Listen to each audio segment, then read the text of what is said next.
Hello my friends, check out my website. I was an inmate in an unnamed prison for 2 years, something else was locked in there with us, final. Theo led us from our building to Block B. And as soon as those doors opened, we could tell it was a completely different world from what we'd grown used to. No cells lining the walls. No bare concrete. No madness. It looked like a normal hotel more than anything. Feeling carpet beneath my feet after so long nearly brought me to tears. You never realize how much you'll miss these little things until they're ripped away from you. Anyway, Theo took us to the infirmary. Cause they apparently had one of those as well. They'll give you a quick checkup to make sure the two of you are fine. Then you can rest until morning. He turned to leave. But I stopped him. As the only person from Block B I sort of knew and trusted, I'd have liked for him to stick around. Where are you off to? Still got work to do, he said, halfway out the door. But don't worry. You're in good hands with these guys. I somehow doubted that. But I went on Theo's word until now, so I had little choice but to keep that up. The doctors examined us. And one even tried to make small talk. But we wouldn't budge. Just kept our mouths shut in case it was a test. I needed some stitches and bandages. Nothing major. But Mason would need at least a few days to rest. Like I suspected. He hadn't broken any bones. But the bruises were huge and he pulled a few muscles. When they were done with us, they led us to our rooms. Plural. Since we wouldn't live together. They weren't anything fancy by a long shot. But they weren't prison cells either. I went to bed right away. Falling asleep fast after the madness I'd been through. Theo woke me up in the morning. With Mason already at his side. Come on. I have to break the two of you in. He showed us around Block B. And it was overall much better than our previous dwellings. It had a canteen with tables to eat at. A gym. A small library with approved books I was sure I wouldn't frequent. Showers were still communal though. But I didn't really care. After he got us new orange jumpsuits, Theo led us to said showers to clean up. I'll join you. Last night was a doozy and I sweated like a hog. All three of us got stark naked and entered. No one else was there. We had the whole place to ourselves. So I went to find a shower a little distance away from the two of them. But Theo stopped me with a hand on my shoulder. He didn't say anything. But by the look in his eyes, I knew he meant business. So I followed. He picked out 3 showers all the way in the back of the room and turned them on at full blast. We have to make this quick. They monitor how much time we spend in here. Theo said all of a sudden.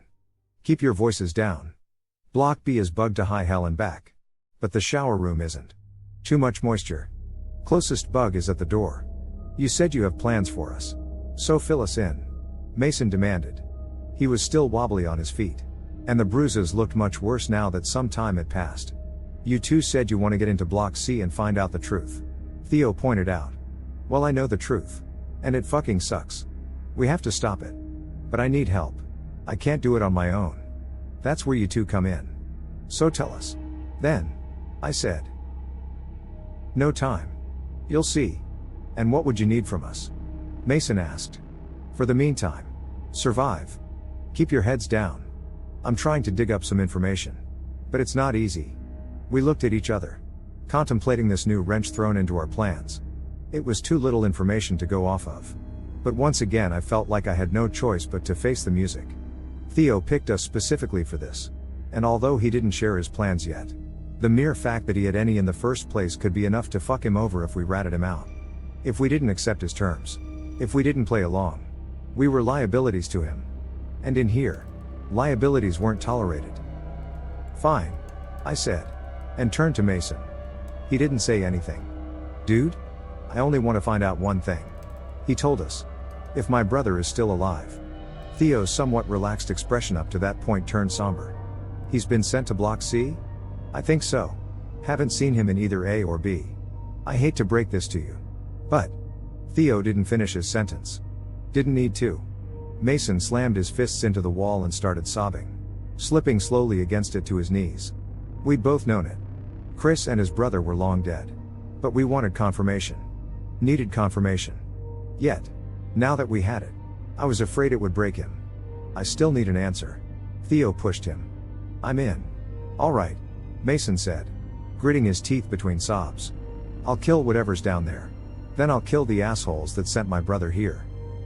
Theo smirked. Good luck with that. We washed up in silence. Got dressed. And went to grab breakfast. Since we knew the place was bugged. We didn't speak much. Instead, we allowed Theo to guide the conversations, since he was more than likely privy to the no-no topics. "So what did you two do to land you in here?" he asked us after we sat down. We answered him, and he batted an eye when he heard my story. But I couldn't care less. He was here too, so he was no saint either. "You really did that?" "Yeah. Well, what did you do?" He sighed, dropped his spoon, and leaned back in his chair. One of his knees bumped the table hard enough to rock it, and I heard something cracking beneath it. "I used to be a pastor. A man of faith. Had quite the congregation. Loyal people ready to follow me to the end. We left the town we'd all grown up in and started our own. Away from civilization. I was sure it was about to collapse any day now. And let me guess. You turned it into Waco too. 0 before the feds busted you?" My remark pissed Theo off. But he continued. "No. Of course not. We didn't do anything. We were peaceful. Didn't even have guns. We were sure the Lord would watch over us. Until he didn't." "So what?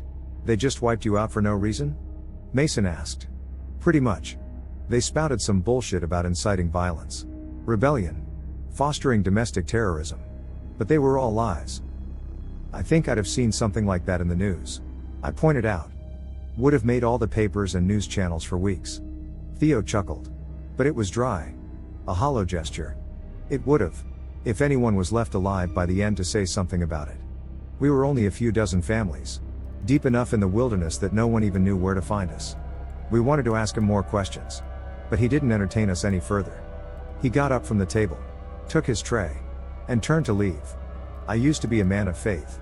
But after all of that, after I got in here, after I saw what lurks in Block C couldn't. The only God is the thing down there. And it wants all of us dead. Well, that's fucking ominous." Mason blurted. "You'll see for yourselves when the time comes." He left us after that. And I'll admit, he really made me doubt our plan. Who the hell just drops those kinds of bombshells on others so casually? We were up against a fucking god? I hated to be that guy. But I started thinking that maybe whoever ran the show was right. That maybe keeping it contained out here away from everyone and everything was the right call. If the motherfucking US Army couldn't kill it, what could us three stooges do besides making it worse? But I kept my mouth shut. Of course. Didn't say a word to anyone about my doubts. If things went south, I could always jump ship and side with whoever I thought was right. It took Mason and I a while to get used to this new lifestyle. All of a sudden, we had a lot more options and freedom at our disposal. But we didn't know what to do with it anymore. I took after the others, hitting the gym most days to get in shape for what awaited us. Mason did the same and, to my surprise, he frequented the library as well. My best guess is that the escapism helped him. There was one thing that didn't change. However, the wait, the anticipation. Living in 2-month intervals between events. We hadn't talked much to Theo by the time the next one hit. Only enough to know what roles we were supposed to play. Apparently we wouldn't get guns just yet. For the meantime we were on cleaning duty.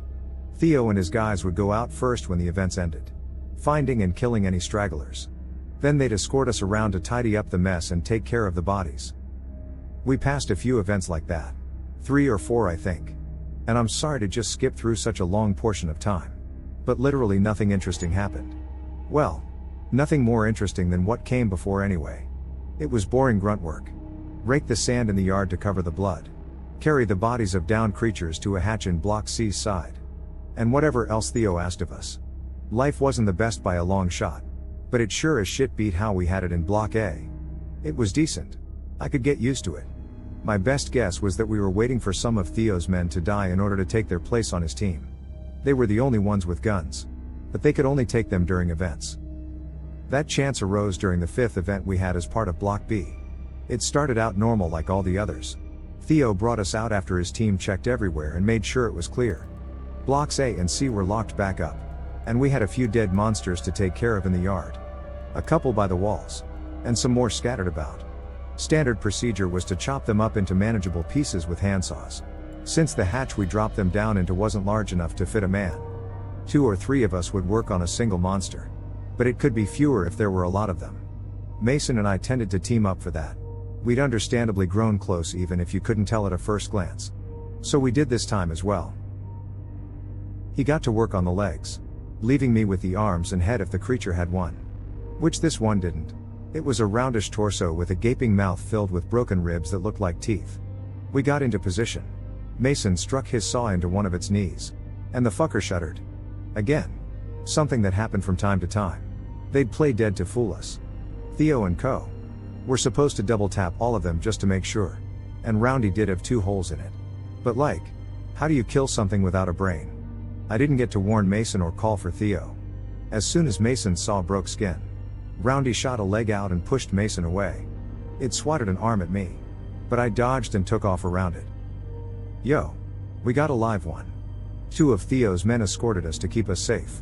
And they lingered closeby, smoking and chatting. Roundy took off towards them. But my warning caused them to turn and see it. One dropped his cigarette from his lips and froze. The other one brought up his rifle and let loose a few bullets. They hit Roundy and went right through. But failed to take it down. Fuck. The guy kept shooting. While his pal turned tail and ran. Roundy reached him in an instant. Clamping its fake mouth around his torso. The man twitched. And his bones let out sickening crunches as Roundy bit down harder. A moment later. His body fell away. Cleaved in two. Roundy raised its face. Its fake torso mouth. Up in the air. Bucking back and forth as if struggling to swallow. I reached Mason and checked on him. How are you? Good. It only pushed me away. Awesome. Let's run for our lives. There was no point in us fighting. That's not what we were there for. We had to run away and survive. The guy that ran off would alert Theo and the others. And they'd. Ah. I turned my head around as I bolted.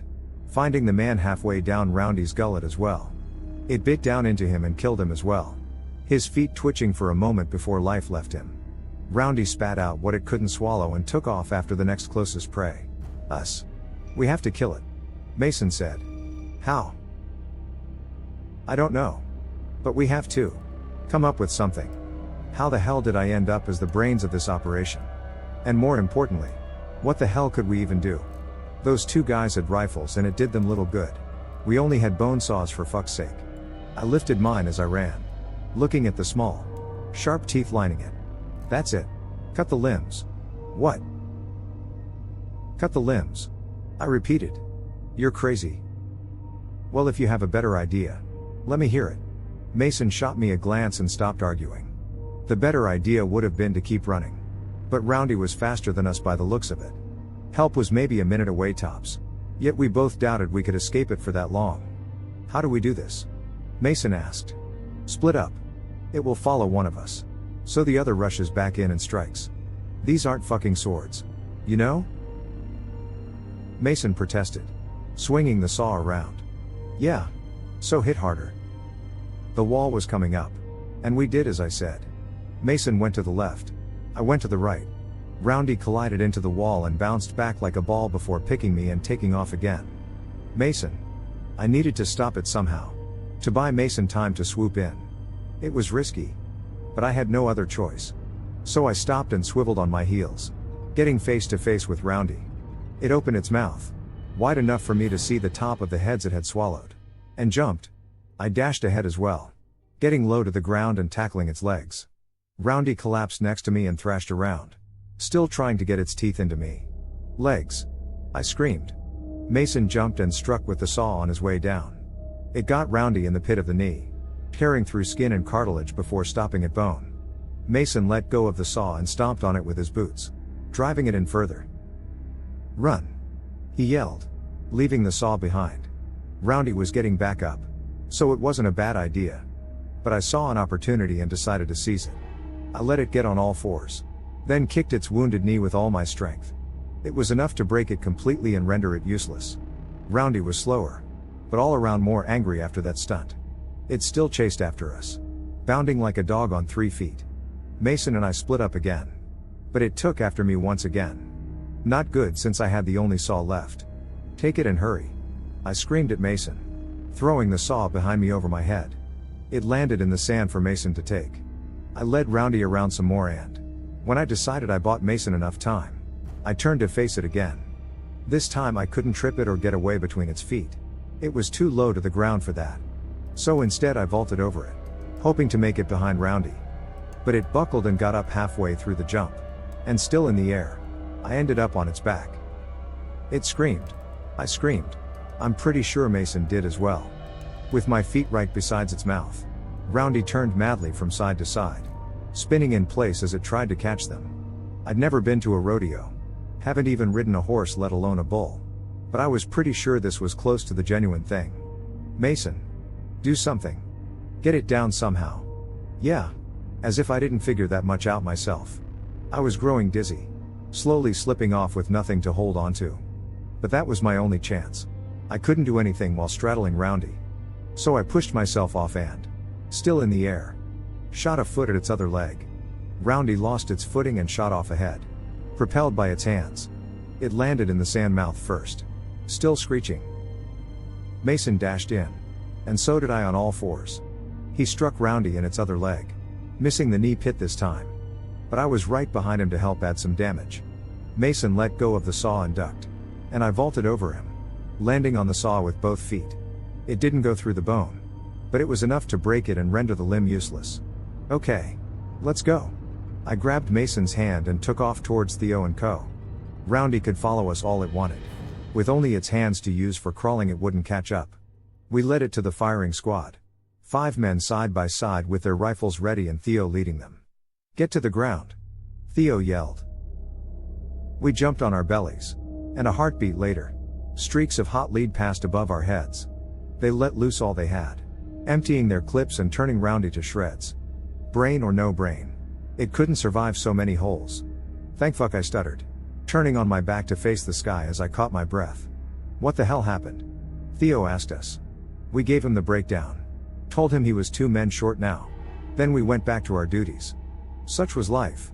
No time to slow down and process things. We retrieved our saws. And we butchered what was left of Roundy to get rid of it. And yeah, we found the heads in its stomach. But those had to go as well. Anyways, we continued without other incidents. And wanted to hit the showers when we were done. You know, to clean all of the blood and gore covering us. But Theo stopped us and had us wait for everyone else to go first. So we'd have the place to ourselves. What is it? I asked him after we turned on the showers and got under the streams of cold water. I just lost 2 men. So I'll propose the 2 of you as replacements. He answered. With what you pulled back there, I don't think they'll argue. So we'll get rifles? Mason asked. Yup. And then what? You said you're waiting for some info. Did you get it? Not yet. But I guess I can share the rest of the plan with you guys. So share he did. Although he didn't have time to go into the details. He only told us the gist of it. This place was apparently built on top of a sprawling cave system. It spanned miles and miles of ground all around the prison and it had many entrances. But they blocked all of them off. All. Save for the one below Block C. The prison started out as a military compound in the 60s. They did whatever the fuck they did down there. And when these things started showing up, they slowly changed things to what they are today. I'm waiting for a map of that cave system so we can go in there and kill it at the source. So you don't actually know what's in there? You said you've been to Block C. I pointed out. To Block C. Yeah. Theo answered. But not down into the caves. No one's entered them in decades. Well, fuck us. Fuck us indeed. Theo agreed. But we got this far. We have to try. I have a few more guys on our side. 7 of us in total. I'll get the maps. Wait for another blackout event. And we'll go down there while the monsters are topside. And that was it for our talk. No more time for anything else. We had to finish and get out before anyone suspected anything. Lots of questions were left unanswered and I didn't like that. But I couldn't do anything about it. All I could do was hope that it would all be worth it in the end. I'll skip ahead through some more boring parts. But we got accepted. Theo broke the news to us a week later. And nothing really changed. We didn't get special treatment or training. Not even keys to the weapons locker. Theo would hand those out while the blackout events were going down. We got a few of those as part of Theo's team. But Mason and I stuck together and watched each other's backs. Maybe someday in the future I'll tell you some of those tales. Assuming I'll survive for that long. For now though, I'll skip them. They're not relevant or even that exciting, to be honest. With firepower at our sides and teamwork, the monsters were all of a sudden much less threatening. But time went by and, shortly after the 2-year anniversary of my incarceration, Theo finally got what he waited for. Also, short tangent. Yeah, the title is a bit misleading. I spent 2 years and a handful of months in there. But sue me. Close enough. At any rate, Theo didn't show any of us the maps. Couldn't risk bringing them out. Or bringing us to his room. He just assured us he memorized them. And that he'd be the last of us to die. What if you're not? Though? What if you die first? I took a jab at him. Well, in that case you're all fucked either way. If the monsters take me down, you lot don't stand a chance on your own. He teased with a shit-eating grin. And that was that. All that was left was to wait for the next blackout event and pray. To whom I don't know. I'm not much of a believer. But I prayed. Anxiety levels rose across the board as the days passed. Not even Theo was immune. He tried to put on a facade. To act normal like it didn't get to him. But we could all see. And then it hit. A whole week too early. The events weren't clockwork precise by any means. It wasn't 2 months on the dot. But we experienced discrepancies of only a few days at most up to that point. It caught us off guard and sent us scrambling. Theo gave everyone the guns. And usually we were supposed to wait until the monsters retreated. But this time we couldn't do that. No. We had to go out in the thick of it. And secure Block C under the cover of the mist. That was the first part of the plan. And the one I liked least. The 7 of us who were in on it tensed up. Waiting for Theo's signal. Roll out. The others, who outnumbered us 2-1 by the way, were confused as Theo threw open the main doors of Block B. What are you? One of them started complaining. Theo brought up his rifle and just shot the guy. Yeah. That's why I didn't like this part. Even though I understood the logic behind it. We were outnumbered. And they had good incentives to stop us. Anyone that posed a threat had to be dispatched. The bang. And the sound of the body hitting the floor.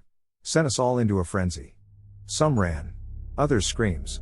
A handful raised their rifles to retaliate against the sudden betrayal. We ran out that door and into the mist with gunfire at our backs. It was a shit show. One of our guys only made it a few steps into the courtyard before a bullet ripped through his chest. So we were already down a man before the operation proper even began. Keep running. Theo screamed. So we did. Crazy as we were. None of us were crazy enough to stop. We made it to Block C. Shooting behind us every now and again and wasting precious ammo. The others made it inside. So Theo and I pulled the doors closed behind us and locked us in there. He opened his jumpsuit to retrieve a lock. And I saw square blocks wrapped in paper tied around his torso. Plastic explosives. Hey, what the hell? I yelled, taking a step back. What? These? Theo said, fanning out his jumpsuit the rest of the way and turning to face the others. You didn't think we'd manage to kill whatever's down there with rifles, did you? I told each and every one of you. This is a suicide mission. Some of the others dragged their feet at the unexpected turn in the plan. But Mason approached Theo and stood at his side. With a heavy sigh. I did the same. He was right. We knew from the very beginning we'd die. We accepted that fact along with his offer. I wouldn't back out. And anyways, I needed to be down there. To hopefully put an end to this if I needed to. I'm a scumbag. Always was and always will be. But I won't put my hate boner ahead of the fate of humanity. Whoever doesn't want to follow. Stay back here. Theo said as he clipped the lock in place and secured the doors. But once the monsters return, and the other guys catch up, you'll die anyway. You'll follow us down there. One way or another. Fuck you. I'll take my chances here. Someone spoke up. Yeah. Me too. Count me out as well. And that was that. In a single moment, our group got split down the middle. The other 3 guys backed out, leaving only Theo, Mason, and me. At least buy us some time. Theo said and took off. We followed him further into the building. Into the thick mist that wouldn't let us see for more than a few feet in any direction. Just like last time. A light from deeper within made all of it shine. And I had my heart in my throat as I waited to see what exactly it was. The ground beneath our feet turned soft and squishy at some point. So I looked down. Flesh. Pulsing and shifting in a steady rhythm. Overtaking the concrete. What the hell? I complained. Yeah. Better get used to it. Theo said. It's like that the wool way down. Disgusting. Mason commented on the matter as well.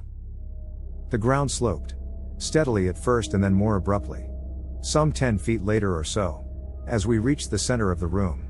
It turned into a pit. Mason nearly walked right into it. But I shot forward and grabbed a hold of his jumpsuit. That's the entrance. Theo pointed out the obvious. Awesome.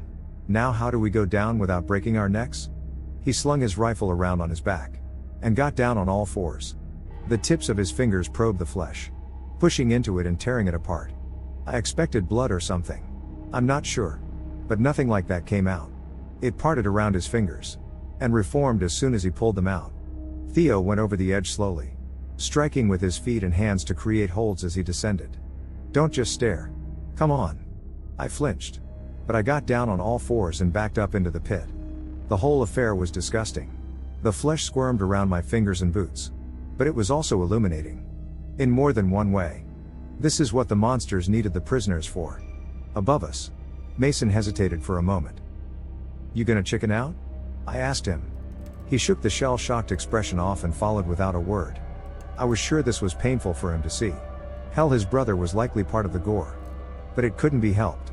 We were on the final stretch. We descended for what felt like hours. Though it was only minutes at most. The mist somehow turned even thicker, making the air stuffy and warm. I felt the liquid building up in my lungs the more I breathed it in. We had to move fast. Solid ground. Theo let us know from below. Well, more or less. I reached him first, and stopped to catch my breath as we waited for Mason. The climb wasn't all that tiring. But the oxygen levels likely plummeted because of the mist. I got on my hunches, hands on my knees as I pulled in deep inhales, and came face to face with, well, a face. A human face. Eyes closed. Mouth agape. Chin bobbing from side to side as it let out a low hum. Strands of light and puffs of mist left its throat every now and again, rising and dissipating as it mixed in with the rest. I wanted to puke right then and there. I was breathing that shit in. What the hell? Theo said out of the blue. I moved, finding him face to face with another face. The word face will lose all of its meaning by the end of this. I'm sure of it. Mason reached the ground as well, and stepped right into a face too. Then we found another one. And another one. Dozens of them lining the floor and walls. We didn't say anything about it. None of us had any words left in us. Above us, on the ground floor, the sounds of gunshots and pounding on the main door started up. Let's go. We're wasting time, Theo ordered. Mason and I fell in line behind him, and he led us deeper into the cave, hand on the wall to his right to keep his bearings straight. More faces lined the walls. Some barely visible contours while others still had necks and even torsos. None were alive anymore by the looks of it. Just reanimated by whatever the hell this place was. You know, I've been thinking. Theo mumbled at some point. Don't play coy. Tell me about what or shut the fuck up. He chuckled. I lost my faith in God a long time ago. Been in here for about a decade now. And each blackout event slowly chipped at it until there was nothing left. Until my faith was hollowed out and it crumbled away. At first I tried to hold on to it. When I survived 6 events back to back on the ground floor, I thought it could be nothing else but divine intervention. What are you getting at? Being down here. Seeing this shit. I'm starting to think it might have been divine intervention after all. All of it. Surviving for so long. Climbing the ranks. Meeting the two of you. Maybe it was all for a reason. For us to see this to the end and put a stop to this. Glad for you. Buddy. I told him. Now if you're a believer again, start praying real hard for our asses. We'll need all of the divine intervention we can get. I have been finding God throughout this entire experience. Mason chimed in from the back with what I assumed was a joke. Yeah. Well. Let's hurry up. Those doors will only hold for so long and I don't want to be alive when they give. Let's. Theo agreed and picked up the pace. We couldn't exactly run. Or even jog. But we hurried as best as we could. The caves got narrower the deeper we went. Likely a result of the layer of flesh getting thicker. What are we even looking for? I asked. The main cavern. Theo answered. Not sure what's in it. My contact just said it contains the source. Great. Fan-fucking-tastic. What if it's a huge monster? A queen of sorts? That's what I have these for. Theo said and patted his impromptu bomb vest. If it's a monster queen, I'll start the timer and let it swallow me. Then what the hell are we here for? Mason asked. Backup snacks. Theo joked. The pounding on the door was almost inaudible at that point. But we could still make it out ever so slightly. It left me wondering what went down up there. Were those 3 guys still alive? What about the others? What about the monsters? You know, speaking of explosives and backup snacks, it might be a better idea to split them up. Just in case. Theo said. He opened his jumpsuit fully. And pulled a few of the blocks free. Handing them to us. Careful with them. They're not C4. If you trip and fall, your ass is toast. Then fucking keep them, I said, shoving them back at him. I said be careful. We argued some more as we kept walking. But in the end we kept them. Couldn't risk playing hot potato with high yield explosives. I wasn't sure how we'd even detonate them if push came to shove. Theo had the main charge. But he assured us that even slapping them hard enough would set them off. The knowledge that I could turn into human confetti and spread over a wide area at a moment's notice didn't set me at ease. However, well, at least it would be a painless way to go, Mason said. Better than the alternative. Another bang came from up there. One loud enough to reach us. They're through, Theo said, color draining from his face. Without another word, he broke out into a sprint. Well, not exactly. More of a waddle through knee-deep water. But you get the idea. He hurried the hell up. We did the same. Careful not to trip and fall. How much further? We're nearly there. And nearly there we were. As the cave started widening again. Only problem was that the monsters were nearly upon us. The slaps of deformed hands and feet on flesh were distant at first. But they approached fast. Unlike us. They knew the place. And they also didn't have bombs to babysit or worry about.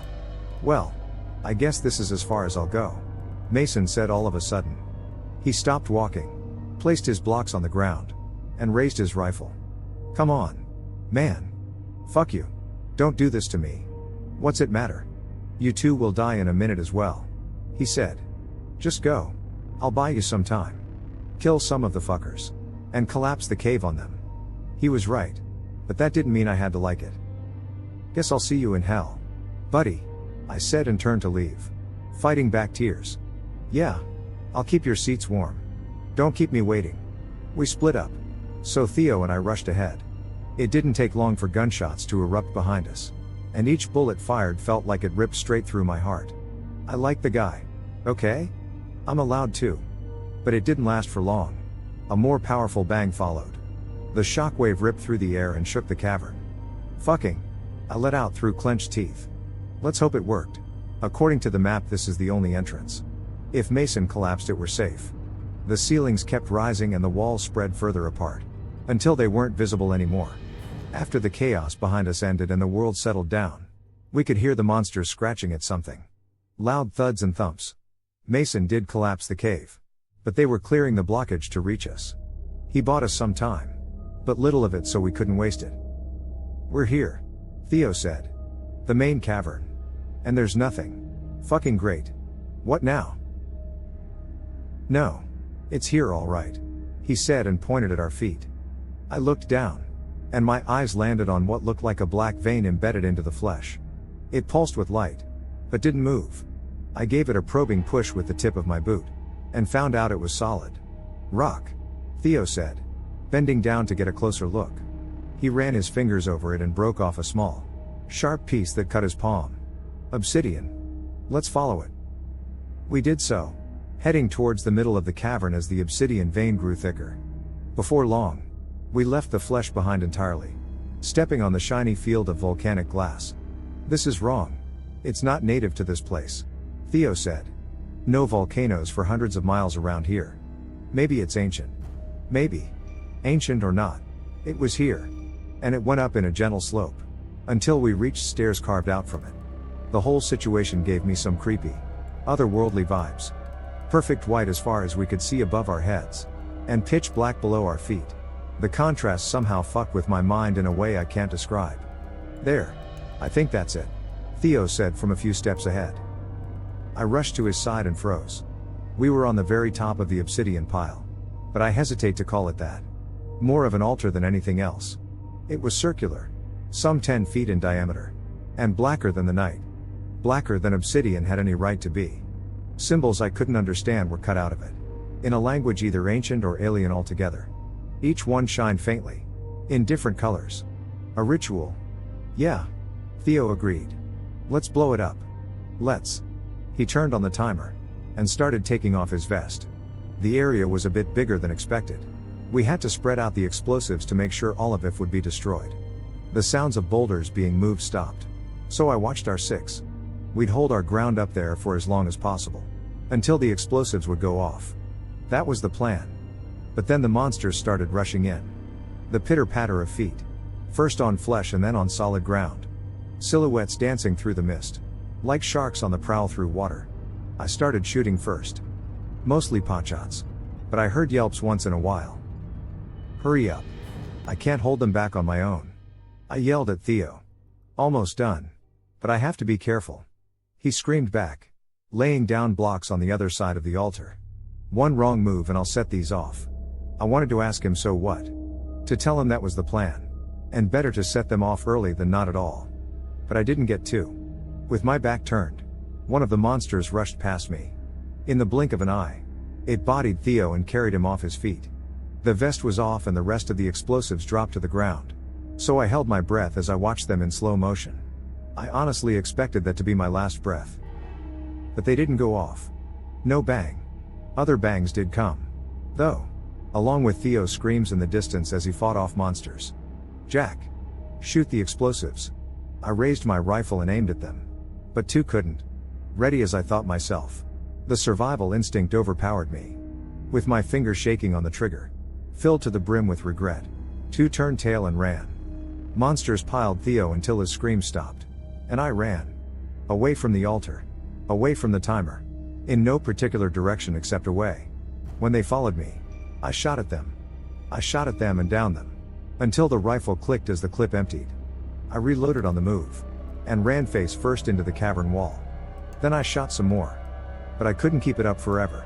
They'd overwhelm me. Then, in an act that finally put the faith of God in me, the timer ran out and the explosives went off.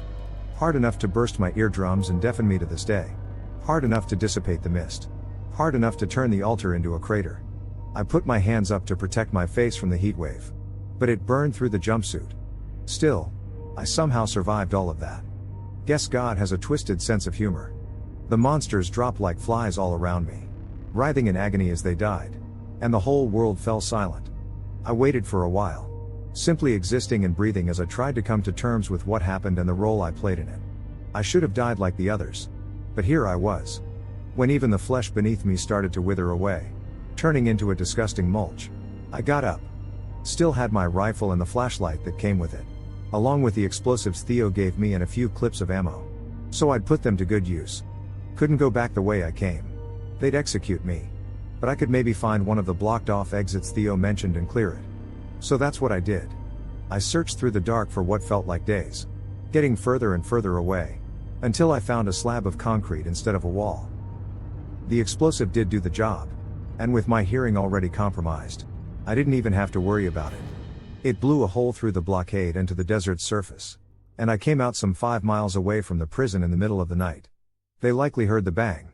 But by the time they mobilized and came to look for me, I was long gone. And that's what I've been up to since then. Keeping on the move. Staying on the run. Trying to remain one step ahead at all times. Not sure why. There's nothing left for me out here.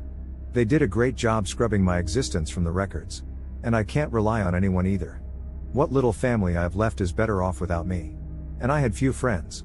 None of which were close enough to me to give a shit. So yeah. I'm not sure why I even decided to share all of this. It's not a plea for help.